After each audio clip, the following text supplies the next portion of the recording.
to 9. It's Tingle and Co. What up, Lloyd? What up, Lloyd? You can call me him. I'm Shay Dixon in the whip with them RPMs. Gotta pull up to the chat and shit out to them. They're trying to ball like Big Folk, then get out the gym. Monday through Friday from 7 to 9. When you see that notification, we about to go live. Hit this track and do your dance like you Karen Lacey. Run it back to turn Matthew to the house, baby. It's Tingle and Co. From 7 to 9. Is he ready? Can I talk? Oh, I'm good. We're live. All right, welcome in here on this Monday morning as we get this week kicked off. We appreciate all of you joining us here to get your week started with some Tingle and Co. from 7-ish to 9. After 9. We I tell you what. I want that 9-ish. We'll get past 9 a.m. this morning, that's for sure. We appreciate all of you starting your week with us. Good morning, Slat, Mike, David, Sabe, Brian Burgess, cardiologist appointment today. Praying for you, Brian. Earl Richardson, Lord, help us get through all trials and tribulations and be directed by you. Amen. Amen. Charlie Oliver, Paul, Glimmer, everybody in the chat, we appreciate y'all getting Spivey. here. And we cannot wait to hear from you to kick off hour number 2 when we open up the phone line this morning. We will have the phone line open to listen to all of your reaction, thoughts, takes, Oh, there are thoughts going ideas. Do what? in? We have thoughts going in? You never know. Mike Lindenbaum. You Yeah, never know what's going to that's happen true. to Mike. Busty Mike. Chicago Cheetah, Cheddar Goblin, George Ray. Appreciate all of you Cheddar getting in here Goblin. this morning. Lloyd, Christian, how are we doing on this fine Monday a.m.? Great weather. It is. It does feel. It's You a like Little nip in the air. Nip in the air. That's right. Yeah, it's glass cutting Yeah. Christian season. hates the cold. See, I actually don't mind the weather now. It's just when it gets really cold, because I'd much rather the heat than the cold. I like both. I like being able to go outside with nothing on. Okay. Interesting. Yeah. But that can't happen. Show off that rockin' hard I body. have to wear a a Nike pants a Nike and a windbreaker. jacket. I like wearing You like that jacket? shorts and a And nothing else. shirt. Yes, maybe not a shirt. Yeah. It is. It is chilly outside. There's a nice nip in the air outside. I walked out of the house tomorrow. I was like, oh, cold. And then I had to go back in. I had a t-shirt. I had a collared shirt on. Walked out and was like, nope. Go pop a hoodie on. This is sleep with the window open weather. Oh yeah. Oh yeah. Well then, but see the problem with that is, I won't make it to right here. Hard to get out of bed if you Oh, pop that that's window my open. favorite thing about the cold weather. It's like, I'm not going anywhere. Even work. Don't want to get out of bed this morning. We appreciate all of you joining us. Obviously, the headlines for this morning, we all know. LSU loses 20-9 against Alabama Saturday night. Some of the numbers, if you have not gone and checked, Garrett Nussmeier, 18 of 21, 121 yards, no touchdowns, no picks. Michael Van Buren, 5 of 11, 52 yards, no touchdowns, no picks. Ty Simpson, 21 of 35, 277 yards, and a touchdown. Harlan Berry, 12 carries for 66 yards. Alabama, 26 carries for 56 yards. Nothing too impressive there. Xavier Thomas, 5 for 49. Barryon Brown, 5 for 44. Ryan Williams, 3 catches, 33 yards, and a touchdown, as that leads to an Alabama 20-9 victory.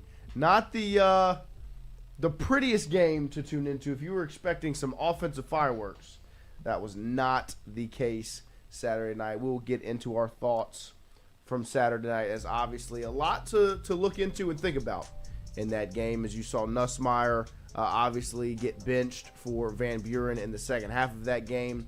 Van Buren got his opportunity and I thought looked pretty good. Defense showed up, balled out.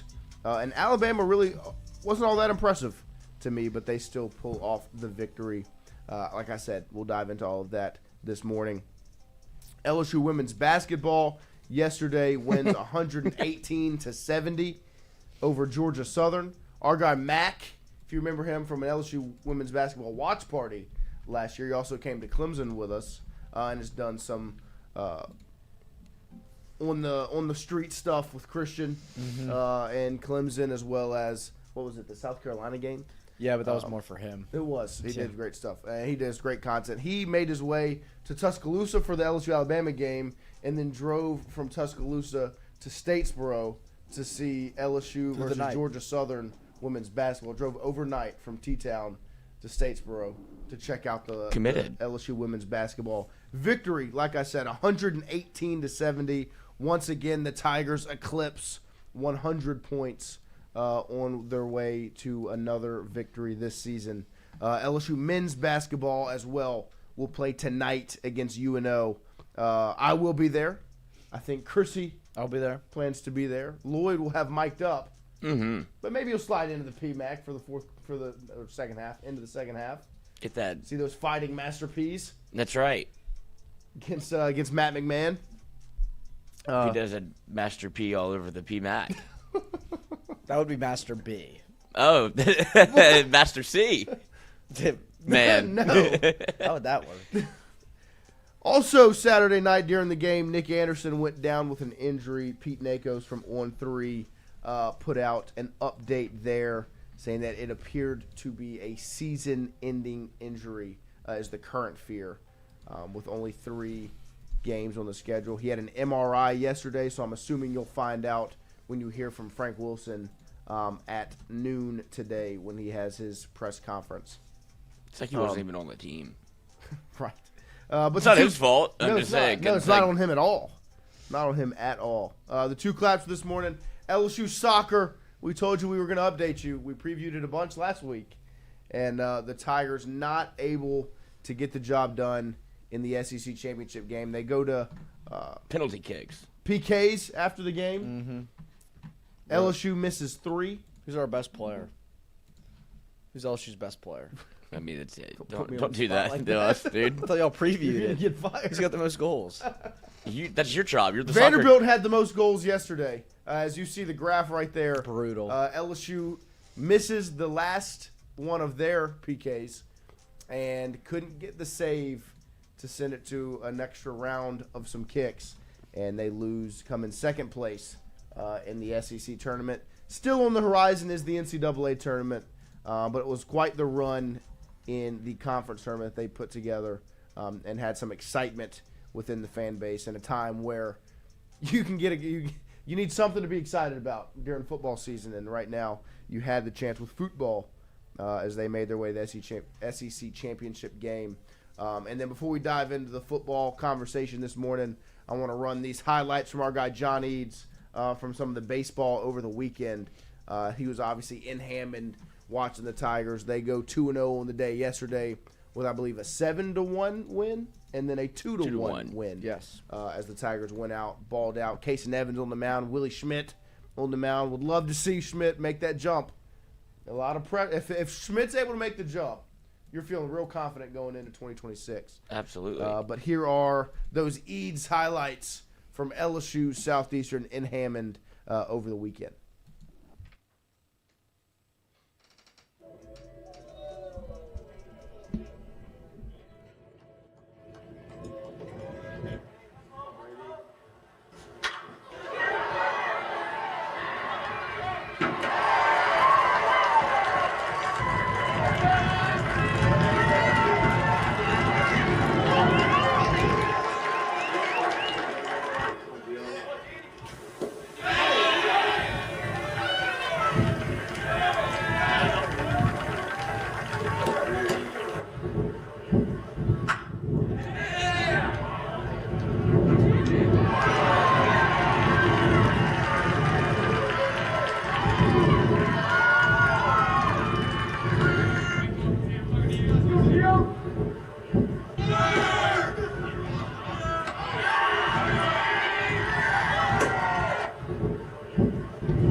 That's what fucking winning looks There's like. some positivity for you, There some we go, LSU boys. baseball. Get you fired up. Shout out to John Eads, doing great work as always. He absolutely dominates the LSU baseball coverage. I mean, he just gets to what a pick by him. Oh yeah, he just gets to live in a baseball bubble. He just He's like, hits what himself. happened Saturday? yeah. Oh, I'm not worried about it. Not worried I'm about gonna it. ham it tomorrow. Yeah. You guys enjoy. 2-0. That's what I. You guys Y'all enjoy- are worried about 0-1 or Have 1-0, fun whatever it in is. Tuscaloosa, I'm gonna ham it. Yeah. Shout out to our guy, John Eads, doing great work. I shot him a text the other day. He sent a. I need a camera. He I'll put go. out the video of Jake Brown's bunt that just rolled right up and then boop, boop, right off third base. I texted him after. I was like, "How about that ball tracking, huh?" He was like, "Bunt's easier than a fly ball." I was like, "Yeah." Now she wasn't being John. Take off the company hat. We can have a real conversation. Love you, John. John's the best. But we appreciate all of you this morning getting in here to talk. I know some LSU football. X Soda with a $20 super chat. So duh. Thank 2 X claps Soda. for X Soda. Ready. 20 claps for X Soda. Ready.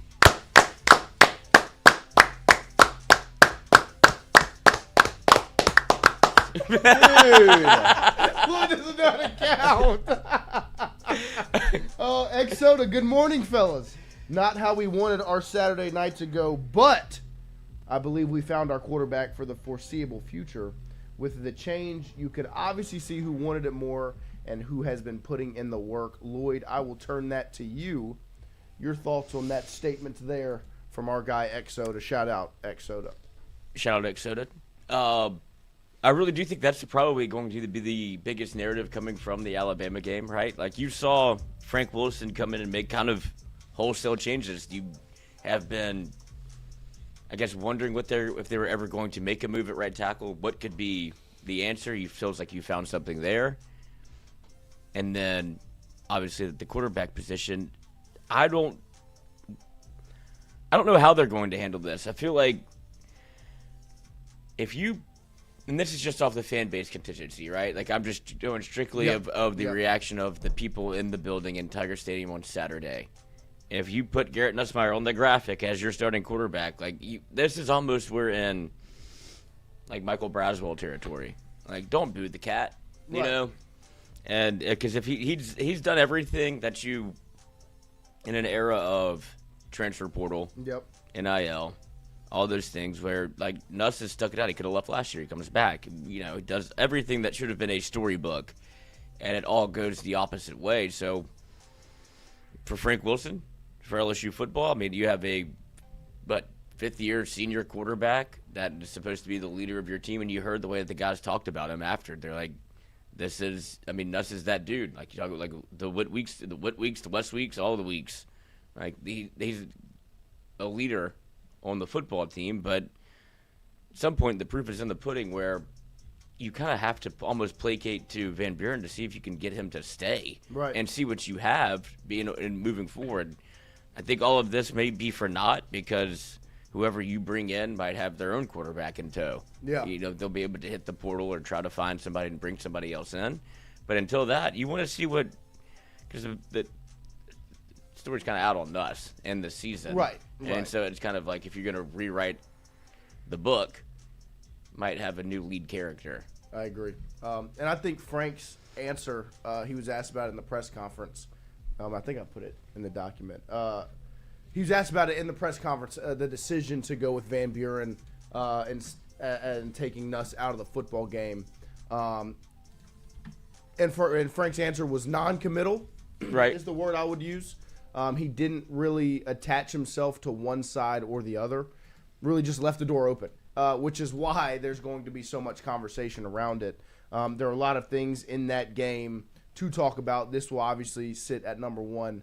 Here's Frank Wilson talking about that decision, and then we'll obviously dive into it after listening to him.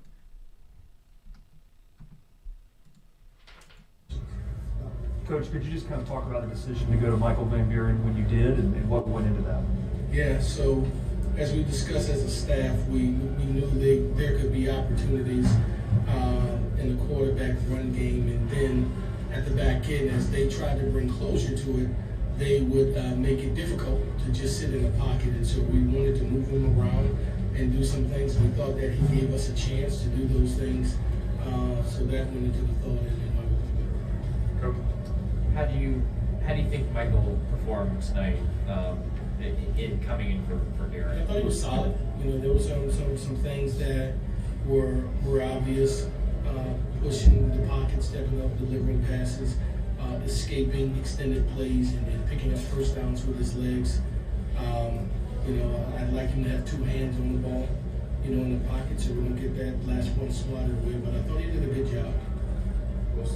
On the other side of that, with Garrett himself, I mean, why do you think he was maybe having some issues tonight? What was he maybe struggling with? What did you see, I guess, in his game? Yeah, I thought he did some good things early on. We moved him out the pocket, and I thought he started the game off extremely well. As we went into the depth of the game, we just thought it was an opportunity for us to change up, to throw their defense off, and so we went with the change. So I don't know if it's necessarily that he did so bad. We just thought that it would be an advantage in the things that Michael could give us. Chess. There is interim head football coach Frank Wilson talking about the decision to go away from Nuss and to Van Buren in the second half of the game. Like I said, non-committal. I thought Frank answered it about exactly as you should as the head football coach, where he says that they had kind of Alabama had locked in on the pocket passer and you needed a change of pace. And so kind of turning it away from the discussion of it was because Nuss wasn't playing well. And you had to make a change just because you had an opportunity to win. Right, and that's the biggest thing. And to talk about this game as a whole for a second, we talked all last week, not really about a win or a loss. Like we didn't really focus on the end result and more so what you saw in the game because your season is already over, right? You were 5-3, and you didn't really have a shot at a CFP berth. And so the season was over. It was more so what you looked like. And I think they kind of checked the box in a sense of they came out there, they played, they responded. I think the biggest difference you see from BK to Frank in the span of 2 weeks is against Texas A&M when LSU got punched in the mouth, you got no response from either side of the ball. Against Alabama, you needed a response in that second half. They held them to 3 points after a rough second quarter. You got the response out of that defense. The defense balled out. Harold Perkins, 2 claps to you, sir. Ready. Balled out. But from the quarterback standpoint, Garrett Nussmeier had a rough night. And it's a mix of the play calling that I didn't truly agree with. There were some plays, like the first play of the game, what was it, the boot that he ran to the right and threw to Nick Anderson on the run that I thought looked great, and it kind of got away from some things that could lead to pressures. First 15 were. Right, the script was great. And then they just went screen heavy with these kind of delay screens where you need so many things to go right with your linemen running out, and you got receivers running into linemen and running into each other, and you got smaller receivers blocking for bigger. It got kind of messy. And I thought also what you saw, which was the most glaring thing kind of as the during the second quarter, because that game was lost in the second quarter.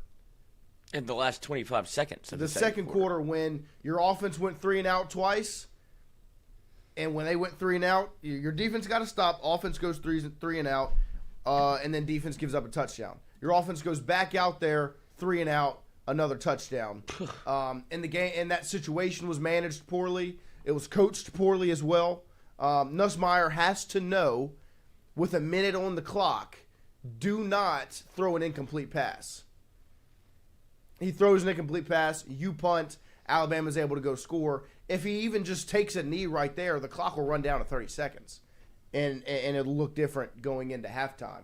But I thought in that second quarter you saw an offense that got messy and truly a quarterback that was not confident or comfortable. You saw on both sides a complete contrast, which we've talked about consistently. Garrett Nussmeier was second-guessing himself, not delivering footballs on time or just holding on to it too long. I think that Xavier Thomas play is the perfect example of it's right there. He's breaking in. It's open. Your offensive line is giving you the time. And he didn't trust it. Didn't deliver. And on the opposite side, Ty Simpson, on time, on target, comfortable. And it was just this contrast between the two where it was like, if LSU wants a chance to win this football game, they've got to have a quarterback that will step up in the pocket and be comfortable to deliver a football. And then you see when Nussmeier goes back out for the start of the second half, because really at halftime we looked at each other, we're like, this is kind of the time. Like, make the switch. They don't. They give Nuss one more chance, puts a drive together, and then this scene of events at the end of that first drive was really the perfect encapsulation of what this 2025 offense has been with Nussmeier at the helm, where you go take a delay game to save a timeout because you don't want to burn another one. You had already burned 3 timeouts in the game, and so you're like, you know what we're going to do? We're going to take the delay game, take the 5 yards instead of burning one. And then guess what happens the next play? You end up burning the timeout, right? And instead of being able to still get set up, you've taken the delay game and burned the timeout. And then you finally get out there, get the play called, ball snapped. Kern maybe gets beat around the edge, but in my opinion, as an offensive lineman, especially a true freshman doing what you're asking him to do, he did his job staying between his guy and the quarterback. But instead of stepping up in the pocket, Nuss rolls right, sticks his foot in the ground, and does that stupid little pivot right into the defensive end. Noah lost his mind. And when I tell you, watching, because we did a blind down in the watch party for that play. So I heard a sack, and I was just like, oh, shoot, somebody ran through an O-lineman and got to Nuss. And then I watched it. And when I was stunned. And I shouldn't have been.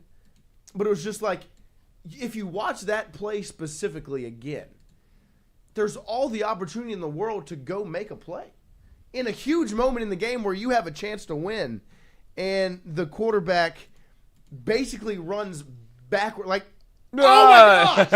Oh my gosh! Everything's right in front of you. Like, he did a blind down too.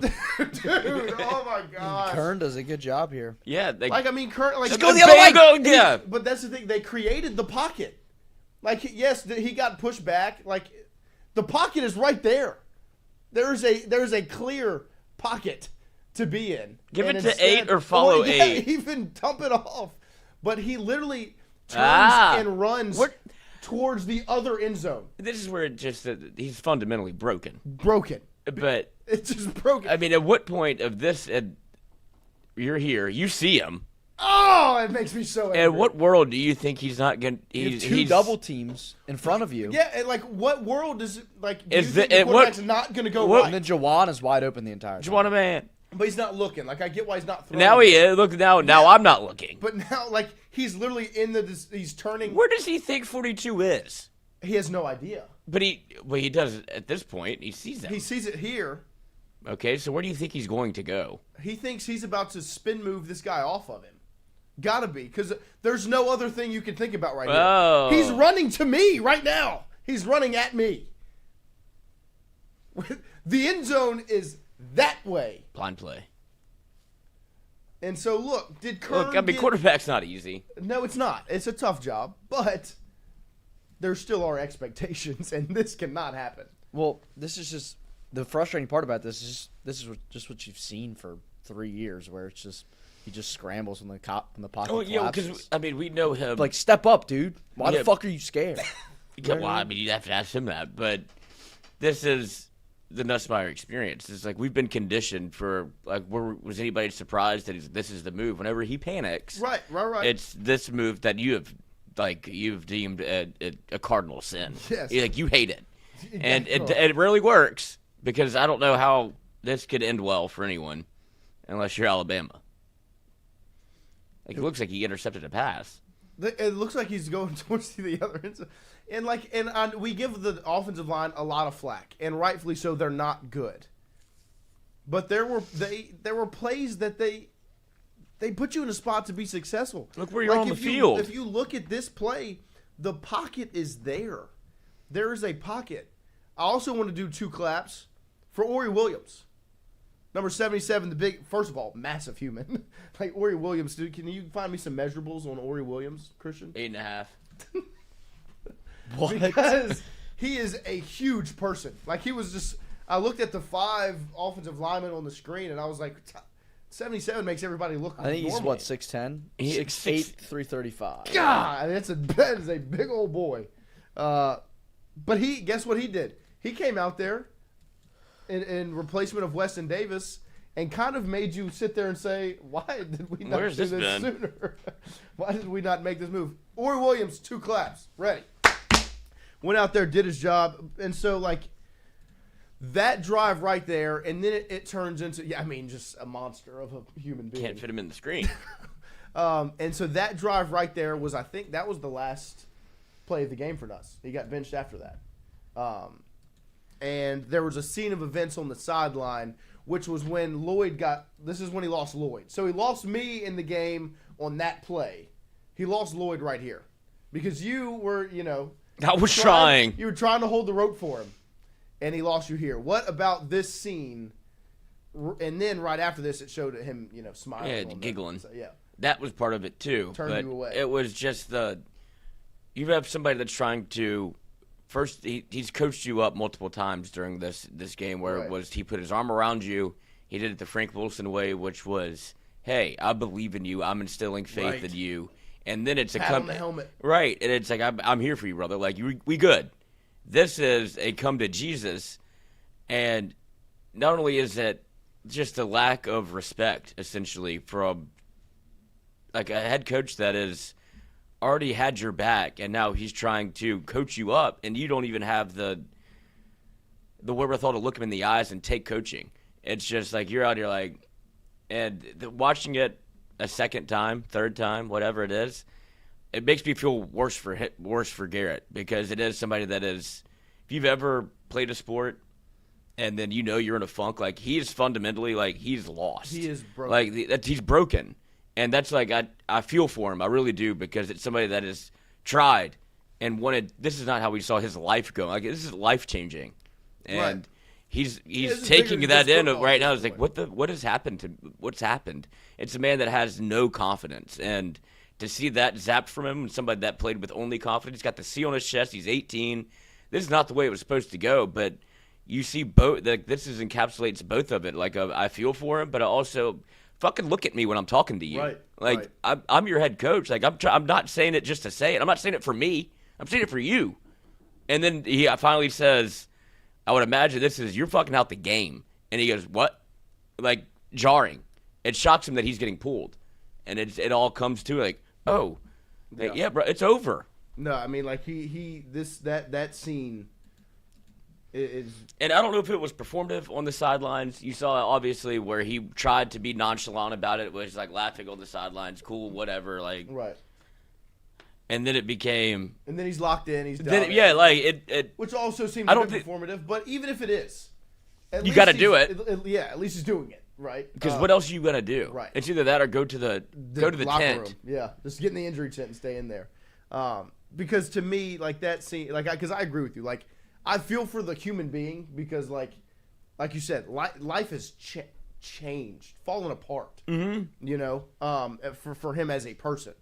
But at the same time, if you're gonna wear that number, right, and have that letter on your chest, when that man, Frank Wilson, who he's the captain. I understood the situation with BK, the lack of respect Right. there. Frank Wilson deserves nothing but respect, right, for what he's meant to this university and to the players on the roster. And I'm not saying Nuss doesn't respect Frank, but that scene is somewhat of a lack of respect, because when a guy like that who has been coaching you and was patting you on the helmet last time, then you went and made the mistake, and he's coaching you, you look him in the eyes, right? Like you look at the man. when he's speaking to you, and he's out of it. It's just checked out. And so it's just. And I think that's just it's a rough scene. And it's checked out in a way of the planet is spinning 1,000,000 miles an hour for him. Right. Where he's just like, what? Oh, okay. Like it's like he's never reset. Right. It's just when it goes bad or when it's been bad. It's spiraling. He never caught up to it again, and it's faster just and gotten faster. worse and worse, and the game got away from him. Yeah. And I don't know how they're going to handle this quarterback situation, but I do think there's a world in which you have to, if you're going to announce a starter, and I doubt they do, but it's either you start Nuss or you go to the podium and say, look, Garrett Nussmeier's been dealing with X, Y, Z. You got to fall into the injury. Yeah, that's what I would do to protect the kid. Yeah, because like for draft stock, all of it. For me, looking forward, Van Buren's playing regardless. Mm-hmm. So whether Nussmeier starts or not, and Roe had a really good point yesterday. Go check that out if you didn't see it. As we did our show at Pizza Byron's with Rohan Davey, that was his point. He was like, Van Buren's playing moving forward. Now, the decision, and for me, looking at this situation, there's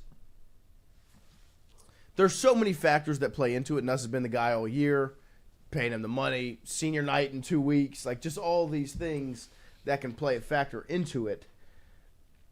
I just don't see how you can start Garrett Nussmeier at this point. You know what I mean? Like, I don't know how you can, after that, the way the game went, and then that scene and those sorts of things, I don't know how you can explain starting him again. And obviously a decision won't be – you're not going to hear it today at Frank's press conference. He's not going to say we're going to move forward with Van Buren to start. Like, I don't think you'll hear that today. I think, if anything, you won't hear anything about the quarterback until Thursday or really just up until game time against Arkansas on Saturday. I just don't know how you can put him back out there. Because at this point in the season and what you saw Saturday night, you know, and you're going to go play a bad defense in Arkansas. Arkansas's defense has given up 1 million. Arkansas scores 1 million points a game and still loses because their defense doesn't get stops. And so whatever quarterback you put out there, you hope they're successful because the defense is bad that they're playing. I just don't know how you can put him out there, because really the optimism coming out of that game was when Van Buren got in the game. He was comfortable. He was confident. I mean, he was ripping footballs, maybe a little too fast. He got on people quick. Right, and I don't. There was still the dynamic of low snaps, maybe missed time. Weird, yeah. The throw, like all that. All those dynamics are different now. Like Braylon Moore's been snapping to one guy all year. Barryon Brown and the receivers have been catching passes from one guy all year. So the whole dynamic changes. That's why, to me, you give Van Buren the snaps all week and go play 4 quarters with him. That's where I'm at. Like, if you want to find optimism and positivity from that game, it's that you saw some really good things from Van Buren in the second half of that game, where he was confident, comfortable, delivered some on-time throws, put your receivers in positions to make plays. Some of them did, some of them did not. Like, great read to Trey'Dez Green on that 3rd and 9. Trey'Dez doesn't catch the football. 1,000 times, and that he would catches be the it only drop. 999 times. 999 claps, ready. Christian was ready. 1, 2, 3, 4. But like, and so that's my optimism of saying, like, okay, let's see what it looks like if he gets a full week of prep with the ones and gets to go play 4 quarters against Arkansas. Well, that would still bring fans into the stadium at 11:45. And that's the other thing with the fan base. Like, I'm nervous about what it could look like if Nussmeier's name gets called on the PA as the starter. He's getting and booed. then he trots out there, But my thing is, from the stat sheet doesn't tell you much of a difference between the two, right? Not Like, yet. you look at the numbers, and it's not like, why does everybody want MVB to play? Right. You have to see it with your eyes. The confidence when Van Buren came in, the way he played the position was starkly different than Nussmeier. Yes. And it wasn't even that the guys around him played better. It was just that Van Buren came in there with a mentality of, I'm going to take this job. And he stepped into throws, ripped the football, was very decisive when he ran. Like, all of the things that you're like, this looks starkly different. Yes. And that's why I think people should probably want to see it for 4 quarters. Because I think I do. I don't know. There's no way you can not want to see that for 4 quarters, because I thought in the places where this team is deficient, offensive line, he makes up for that, right? And he had the one mistake where he kind of was rolling out and he stopped, and so the guy caught his feet, where he kind of had a little bit of nuss in him. He was under a microscope.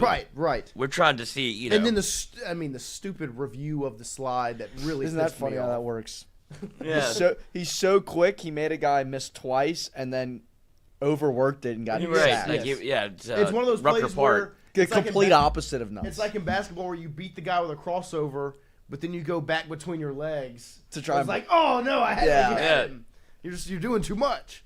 trying to break his ankles. And so But you saw there were things you saw that you liked in Van Buren that you look at it and you go, well, maybe if he got a week of work with Braylon Moore and the snaps, and they could get that figured out where it's not like here and all that. I don't know why that was I don't know why that would have been a factor, but it was wild that It he was- just but started. it happened. Yeah, it did, and it was.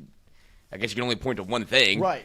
But And then the timing with the receivers, maybe like Kyle Parker had a couple drops. yeah, I Trey Dennis think Green because had the a ball drop, was like- coming out of Van Buren's hand so much faster, it was like, oh, this thing's on It was me. like going from catching Gavin Guidry's fastball to Chase Shores. Right. Around. Like, timeout. yeah, that just- Mikhail Hilliard, DePaul Skeens. yeah, like it just was Shout out starkly. Mike It was Day. just different. Yeah. And like the timing was a little, but Van Buren did all the things you've been begging us to do, which is why people want to see him play. Like the third and 9, 3rd and 15. When he ran for it? Yeah, Yeah. Like that's all you're asking. Like it's right in front of you. Go And he did take it. off. And he took off. But he that is God. the rule is the rule. Yeah, but he slid too early. Dude, he sucks. Yeah, but like those are like the hidden plays. That's where you don't get to see all of Van Buren. Like he kind of got robbed. That play would have been a first down. Instead, it's a 4th and 1 turns into a 4th and 6, and now you Right. can't go for it. And then Trey Dennis Green, that's another 3rd down that you convert if he just catches it. Yes. Now you're marching down I mean, the and I'll field, tell and you I don't what, know. He's still running. he's still like it. Oh, and that's the part that really kills about that play. That was the game, though. Like that's how that game Yes. was. Yeah. Well, And Alabama did that to you early. They were the one trying to give you the game away. Like, they Yes. gave that game away, and you were like, I don't want it. Yeah. Not stop. for me. Not for me. I don't like green beans. Like, Yeah, I don't dude. want that. And that's really what it was, because if you had Alabama, somehow they came out like on the ropes. They were Right. coaching scared. Yes. They were coaching like they were upset minded as opposed to LSU. Like if you'd have flipped it, Oh my you would have gosh, thought yeah. LSU was the home team and the number 3 team in the country. And where I want to talk about some of the positivity from this football game is one thing you saw was a side of the football with LSU that was completely dialed in. The phrase all in is what you got from 11 on one side of the football. That defense for LSU was stout. Made Alabama's run game non-existent. Outside of 2 drives, really, the 2 touchdown drives. And on one of the touchdown drives, it was one play where P.J. Woodland gets beat over the top and Simpson delivers a really good throw. They balled out. Like, I mean, they put LSU in positions to find a way, you know? Like, put LSU in a spot where, it was 6-17 when Harold Perkins goes and rips the football out of Ty Simpson's hands, which it was like I almost started levitating when it happened. Like, it was this beautiful moment of all that Perk has gone through over the last 4 years, as well as just really the roller coaster of this season. And but it brings you back to those were the plays that he made. Like the game we all think about in 2022 against Arkansas, where he just kept making plays. He won the football game Right. by himself. Well, that's why we're 7. Like, Yeah. those are the plays that 7 goes and makes, you know? And he went and did that. And when that happened, I was like, okay, like, go get in the end zone here. And it's, that would have cut it to And it's 13-17. And it's right going into the fourth, like start of the fourth Huge. quarter, like ball. Like, okay, huge. LSU is right back in this thing. You go down, you score a touchdown, it's 13-17. It's a brand new ball game, really. And even if you kick a field goal, right, which that's what they ended up doing, 9-17, that's a one-possession football game. And they get the football back after LSU forces a punt on a 5-play, 36-yard, a minute 46 drive for Alabama. LSU forces a punt, and they get the ball at the 3, and that's when that 3rd and 9 to Trey'Dez Green happens. And that play right there, the Trey'Dez drop, and not to bash on Trey'Dez because you can't. He's been a baller. That play was when the game was just like, they can't. They're not going to win. They can't win this one. Like, it's just not going to happen. It's not in the cards because they had so many opportunities. And you just saw the team that you have seen all season. You missed a field goal to start the game. The penalties where you had holdings and 5 false starts and a pass interference, just some of these similar mistakes. And then that turns into drops and bad quarterback decisions. Just go down the list. Fumbles on big 3rd downs early in the game. Like, you just saw mistake after mistake after self-inflicted wound after self-inflicted wound from this team, especially the offense, that just really you look at it and you say it's just not a good unit. And no change in voice or dynamic is really going to change that until you maybe change the quarterback. Maybe. But it was just, it was bad. Absolutely abysmal on the offensive side of the football, from just so many, from situational awareness to execution to decision making to play calling, go down the list. Bad. And it really is 2023 all over again on the other side of the ball. Like, that's what I got from last night, was that, like, you need a clean slate on the offensive side of the ball, besides Frank, because Frank he's bigger than just one side of the football. From a staff perspective, I don't think that's even a question. It's kind of, I think Coach Davis is gone. I think Atkins is gone. Everybody but Frank. Cortez? Yeah. I mean, like, I think, especially when you bring in a new coach, you have to anticipate that everyone's going to be gone. But, like, in my mind, with the way it looked, feeling so similar to the 2023 defense, where it's like, no, you've got to clean wipe. Like, just get rid of it. Yeah. Like, it's that bad. You've already ripped off half the Band-Aid anyway. Right. From so many different points, like, it's situational awareness is still bad. That didn't get any better with different voices. Decision making, some of the play calling was bad. The decisions to continue to go to those screens, like, I get it because you have dynamic playmakers, but you need so many things to go right on those plays for it to work. You're asking so much of an offensive line that obviously is not. I guess what can we keep saying? They're talented, 5 stars abound, but you're putting so much pressure on them to be able to execute a difficult play call instead of just pass blocking or run blocking. It's pass set, screen, go find your target, and then you have a lot of shit going on for a quarterback that already isn't confident, and he's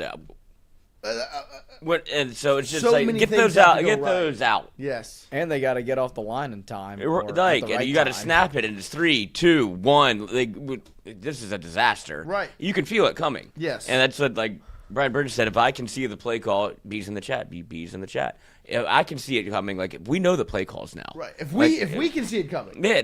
I was calling plays during the game, right. And it's like I shouldn't know this much. And on top of that, like, when you look at Alabama's offensive decision, like, their offense didn't play great. No, when they needed plays, won that game. When they needed plays, they identified, in my eyes, 2 things. They looked at the cornerbacks and they said, if we're going to go after one, it's going to be number 11. Yes. And he made plays, but they identified, we're not throwing it 4, and we're not going to throw it 3. We're going to throw it 11 if we're going to, and they did, right? That's who they went after. And outside of that, it was, where's 42?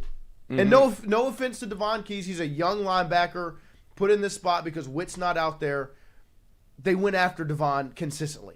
Like, and Rowe called it after the first drive.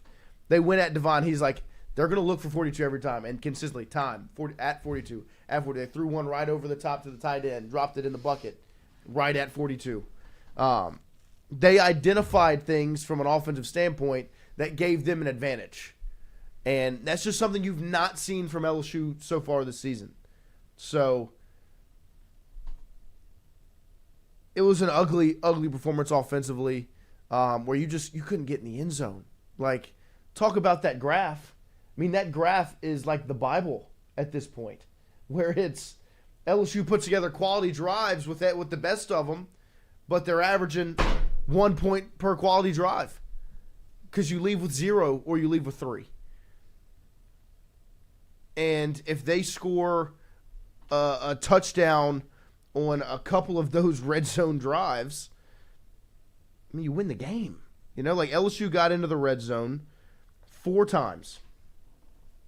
They were 3 of 4. Alabama got in the red zone 4 times. They were 2 of 4.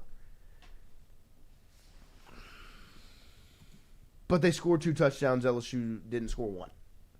Third down, LSU was 5 of 14. Alabama was 4 of 13. Penalties, LSU 10 for 74. Bama 2 for 25. LSU had 3 fumbles, lost 2 of them. Bama had 1 fumble and lost it. And LSU controlled time of possession by about 3 minutes and 30 seconds. So a lot of things point towards LSU winning that football game, or at least it being a little bit closer than 20-9. But man, that's the part that sucks. Was they did check boxes of what you wanted to see mentality-wise. The biggest credit in the world that I'll give to is you saw a response in the second half from that defense, right? Where they said, you know what? We just got punched in the mouth in the second quarter. We're going to respond and hold this team to 3 points in the second half. And they did. They made plays. Harold Perkins, A.J. Halsey, dog. I mean, there's a receiver wide open down the field. Simpson drops it in the bucket, and Halsey, bang, ball's out. Incomplete. Make a play. You got what you could out of them. They responded. And that's a credit to me, to Frank and Blake, and the new dynamic in the locker room. Like, that's what, when you really want to see a change when a head coach is fired, that's what it was. Against Texas A&M, when the defense got punched in the mouth and the offense wouldn't respond, it was, no, done. I'm not fighting for that. But against Alabama in Tuscaloosa, Frank Wilson, I guarantee you at halftime, had a call for a response, and the defense responded. Blake Baker had a call for a response, and his defense responded. And so credit to them. It just sucks that once again, a great performance by them has been wasted by the fact that you can only score 9 points. 9 points. 3 field goals, 3 for 4, 75%. Could have been 12. Could have been 12. Could have been Kicked 20 3 field goals there before.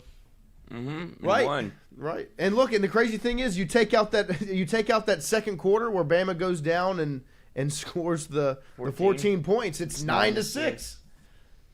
And it's just, but you can't take out the second quarter because you have to play 4. Because you have to play 4 of them. Yeah. And so, man, it was a rough night. And the reason it was rough, really, when there were no expectations going into it, was because watching the game, it's like, okay, LSU's got a chance. Like, they can pull this off, and they didn't. 3 field goals to 2 touchdowns. Yep. I mean, that's 5 of 14 on third down. You held Bama to 4 of 13 on third down. Like, you did. You lost it in the margins. Like they got in the end zone and you didn't. Like, Garrett Nussmeier can't clock the ball right there. No, that's you essentially what he did. Take a knee. Yeah, you can't give them time to be able to put a drive together, because the only thing you can't do is stop the clock. It's either we're advancing this and trying to continue to score, or it's all or nothing. It's not throw it into the ground whenever you had 15 seconds back there. Right. It was I have to know that if I can't complete it, and maybe that's why he did double clutch. Like, I don't know if I can make that throw. I don't want to. Then just run the football. Still clock it. Yeah. But maybe then that's when you go, well, why are we throwing it here then? Right. No, I mean, like, it's been mismanaged in different ways. But, like, at that point, you expect a fifth-year senior quarterback to be, like, to have the wherewithal, and he's just if it's he's not there. Eat it. But he's just here. It's not there. Willie Green's burner. Willie Green's burner, $5 super chat. 5 claps for Willie Green's burner. Ready. 4,000 yards. Nuss can't hold Anthony Jennings or Brandon Harris's jockstrap. Oh, look, another Ramos field goal. This is pathetic. Nuss leaving a bad legacy. Maybe a little much on the Jennings and Harris discussion there. But look, yeah, I mean, when you consistently go down and you only score 3 points, like what did I say when we talked about this earlier in the year? 3 field goals is equivalent to essentially 1 touchdown. Like 7 points, 7 to 9 is right. Like they put together 1 drive and did what you did in basically 3. Right. And Because that's it's why you just- won the time of possession. Right. So, looking forward, the conversation is going to be around the quarterback. We'll see what Frank says today. I don't imagine you'll hear anything that points in one direction or the other, kind of similar to Evaluate. Do what? Evaluate. Yes. We're going to sit back. We're going to discuss as a staff and evaluate that position and what's best for this program moving forward. And to me, in Noah's opinion, Van Buren needs a full week of preparation. He needs all 4 quarters on Saturday. I just don't. I don't know how you can go any other direction. Because on top of that, what does Nuss really have to play for at this point? Like, I mean, his draft stock in a sense, but that, I mean, it's plummeted. Like, you just got to bank on the fact that your dad's an OC. And for Van Buren, he's got a lot to play for. Like, he's trying out, whether it's for LSU or for somewhere else. Like, he's got a lot to play for, put film out there for wherever the next stop is. Get that NIL bag. It's preparation. Because I think Van Buren came to LSU anticipating to sit for a year. Mm-hmm. So I think this is kind of like ahead of schedule. I don't even think you could probably bench him the rest of the year, bring him in late in games or something, and that would be ahead of schedule for him. Yeah, no, 100%. He was anticipating. He came here to sit, learn, get some snaps in some of those games, and then fight for the job next year. He was your contingency plan, but you never used it. Right, Like it right. was. Why'd you? Because of the roster that you built, you went out and got a quarterback out of the transfer portal to be a second string.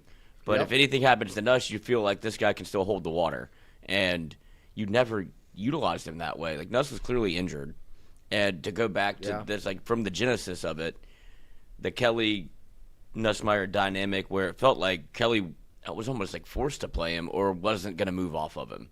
It was obviously you saw that any given Saturday could not have aged worse for LSU. Yeah.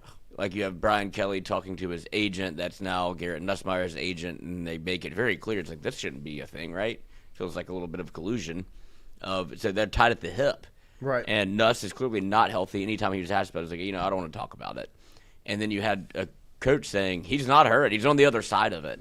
And then I'm watching him throw lollipops. It's like, well, that's not what he used to look like, so don't lie to me. And I'm getting lied to. And then you have Van Buren over there. Like, this is the reason you brought him in. If Garrett Nussmeier can't be 100%, and that's what he looks like at 80%, Van Buren's a better call. Yeah. No, I mean, I don't know how you can look at the second half of that game. The contrast between the two, very visible. Well, just like nothing to do with the actual Result. Yeah, like just from a confidence standpoint. Yeah. One guy is confident and is on time and delivering throws and just ripping the football. And he's seeing Chris Hilton break back on a comeback and it's bang, it's there. And then Barryon Brown, right there, bang, there's the ball. Zivion Thomas, bang, right there. and then the throw Trey that Green, Nuss didn't make. He's identifying what it looks like Trey is going to be open 3rd and 9. Boom, right, there it is. You know, like it wasn't caught, but it was the right read. It was the right right read. play. And then dude, he is so quick. Yeah. He's like he's twitchy. absurdly quick. I mean, he looked like the fastest person on the football field. Well, he's got just- this twitchiness about it. He's like you said, quick is the right word because it's not like this like super fast. He's just like he's got this quick twitch, the fast twitch. Yeah, muscle. maybe he's not fast. He's quick. But it was just, I think it's because you're comparing what you saw back there.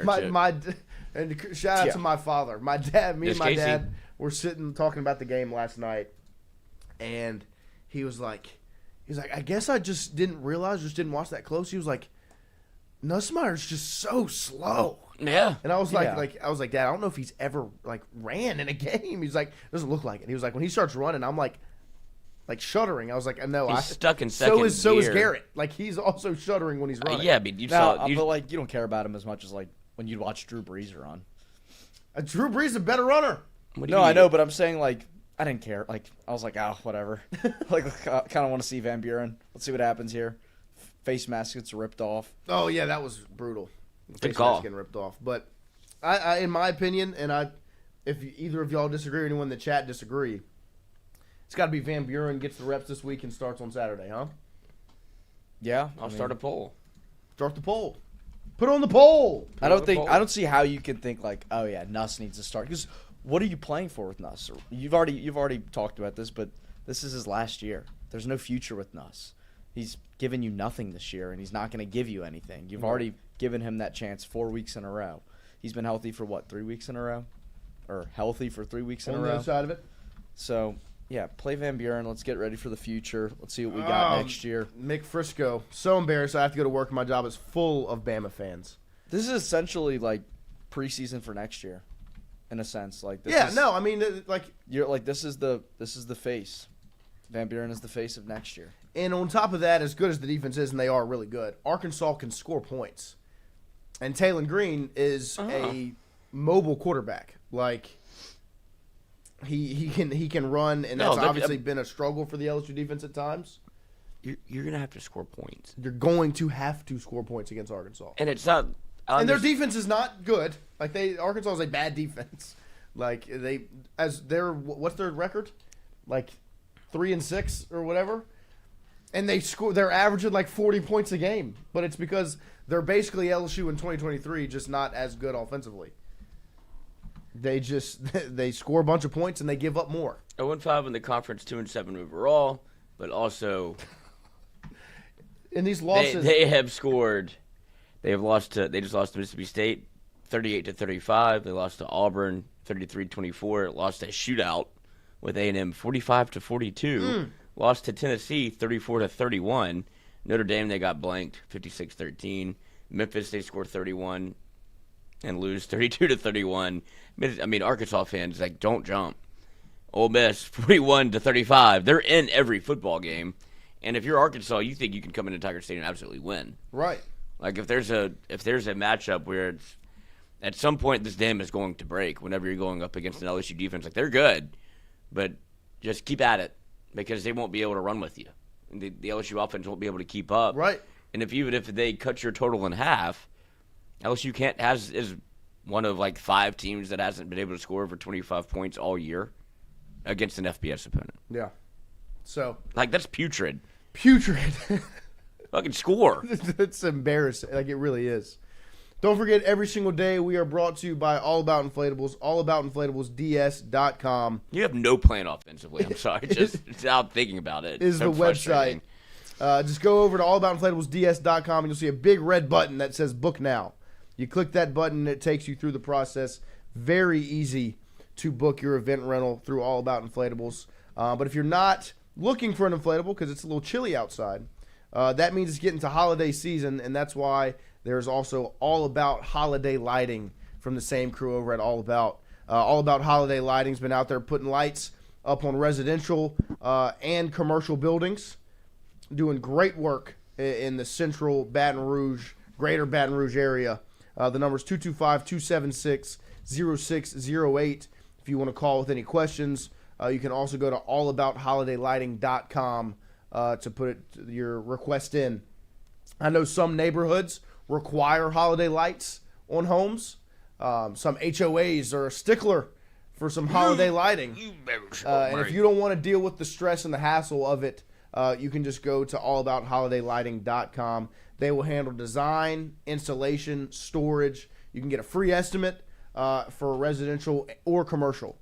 And when it comes to storage, that's the best part. You buy the lights, they hold on to them for you and take care of business. So make sure you go check out All About Holiday Lighting. Check them out on Facebook as well if you want to see any pictures that they've put up. You can go from to in 3 easy steps. We're going to take a quick break here. Oh, nice lights. We'll take a quick break here. We'll come back and we'll answer your phone calls to get your takes, your thoughts, and any ideas you may have for LSU football right after this. Chrissy, you getting on roofs now? 0 claps for the LSU offense. Ready. Just Chrissy do it. Chrissy's just doing the inflatables. Oh, he's not no lighting. No, roof man? Not yet. He hasn't called on me to do that yet. You got to earn that trust. Rudy. 0 claps. Ready. We'll answer your calls right after this. And Ryan Granding and Phil Martin on the Go Deli. Go Martin has clean restrooms, community coffee, an awesome beer cave, and a great selection of anything you may need.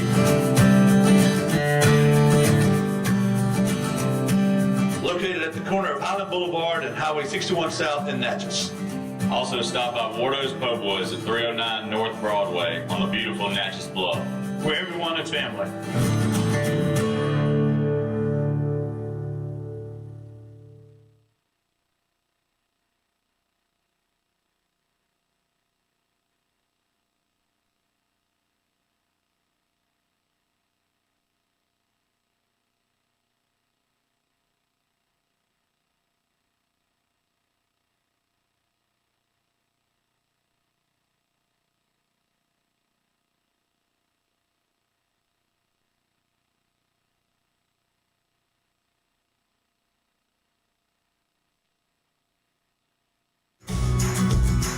Wardo's was created in honor of Alan Ward Branning III, fondly known by family and friends as Wardo.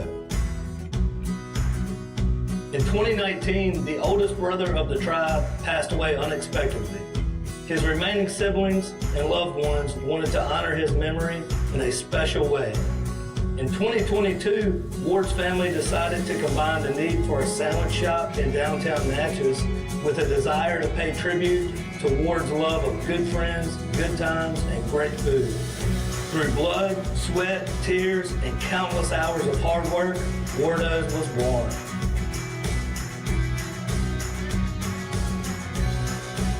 So go visit Wardo's today at 309 North Broadway Street in Natchez, where the po' boys are so good, you'll swear you're in Cajun country. Hey, Miss Lou, come visit us, Tom and Wright Branding at Go Martin on the Go Delman. Go Martin has clean restrooms, community coffee, an awesome beer cave, and a great selection of anything you may need.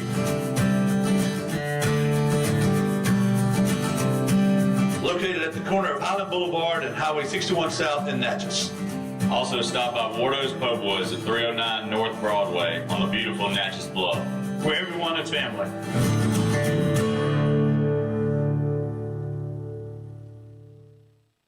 When it comes to your home, the roof over your head matters. At CAS Roofing, we don't just install shingles, we build peace of mind. With years of experience and a commitment to craftsmanship, our team shows up on time, gets the job done right, and treats every project like it's our own home. Whether it's repair, a replacement, or storm damage that caught you off guard, CAS Roofing is ready. We're local, we're dependable, and we stand behind every nail, every shingle, and every promise we make. Because at the end of the day, it's not just about roofing, it's about protecting what matters most. CAS Roofing, built on trust, backed by quality.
Here we go. All right, here we go. We're getting ready to take phone calls here this morning.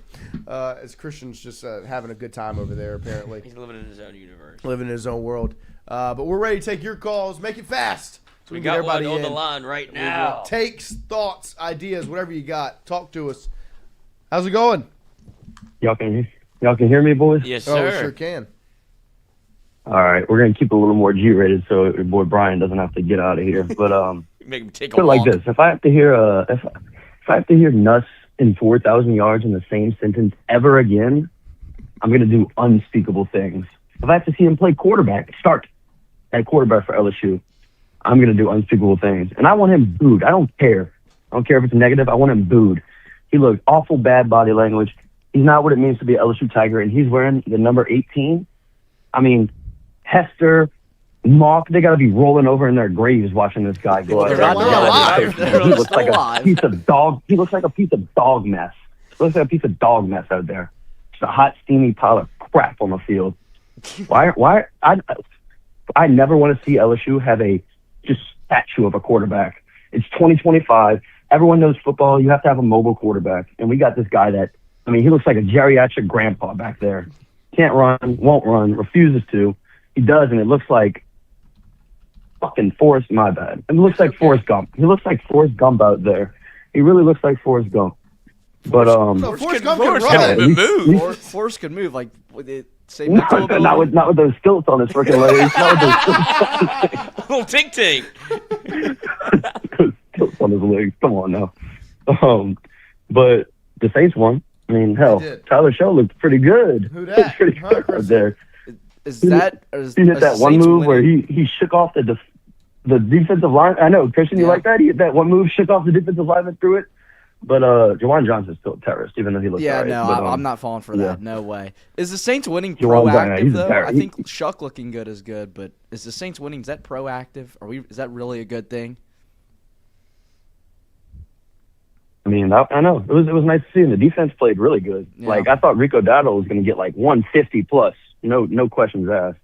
And then Trey Murphy dropped 41, but the Pels lost. But I know that's a me and you thing, Christian. You know, these boys don't like the Pelicans like that. Lloyd doesn't. Noah does. Noah's a big Pels guy, but the chat doesn't like the Pels either, which I dislike too. But I know they hate to see us talk about the Pels. I think we'll be there But, Friday. all right, I'm gonna let y'all boys get out of here. Appreciate you. Yeah, play the Spurs.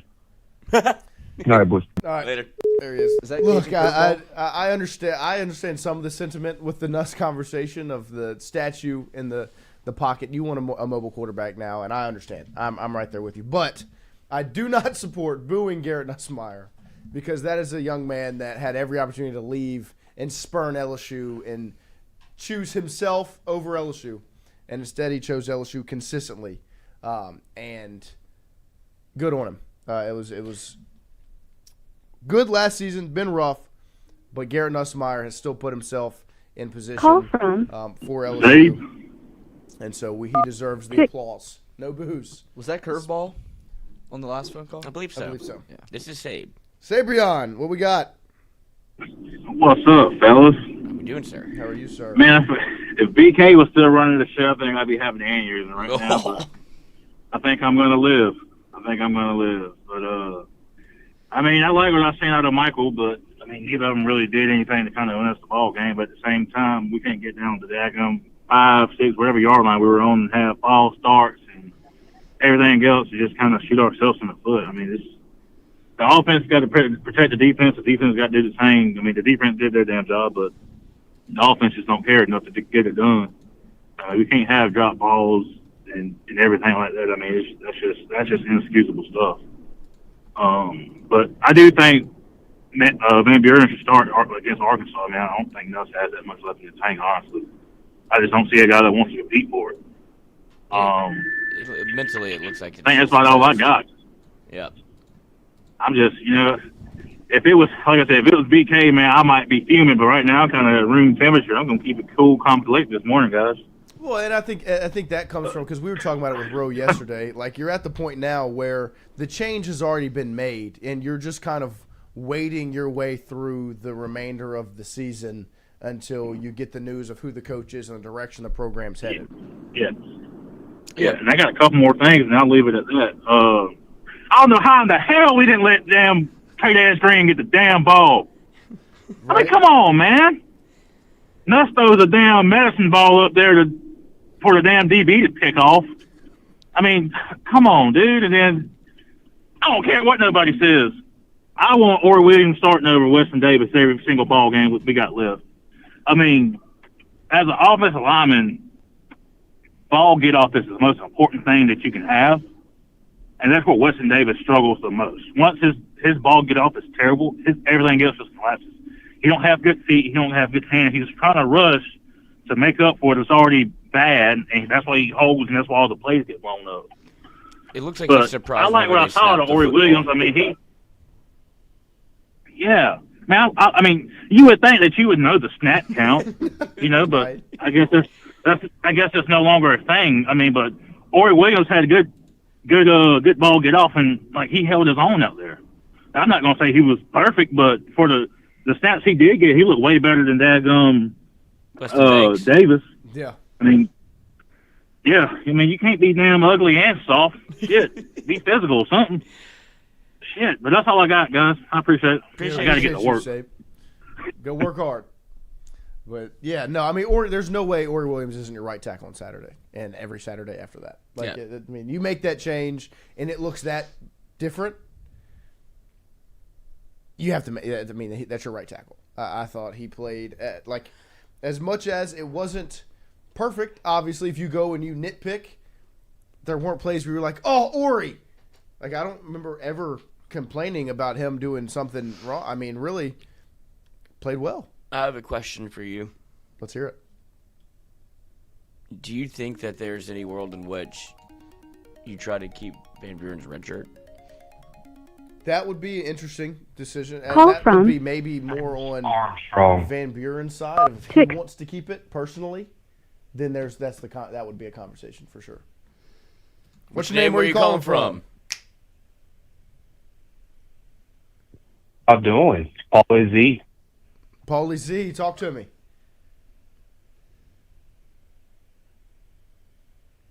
Hello. Rest of the year after that show that Garrett showed on the sideline. I know he's picked us over and over again, the MVB guys. Good news though. Harlan Berry looked phenomenal. Is Caden Durham still hurt? Definitely not healthy. I don't know what if you're going to percentage-wise it, I don't know what percent he's at, but he's definitely not 100%.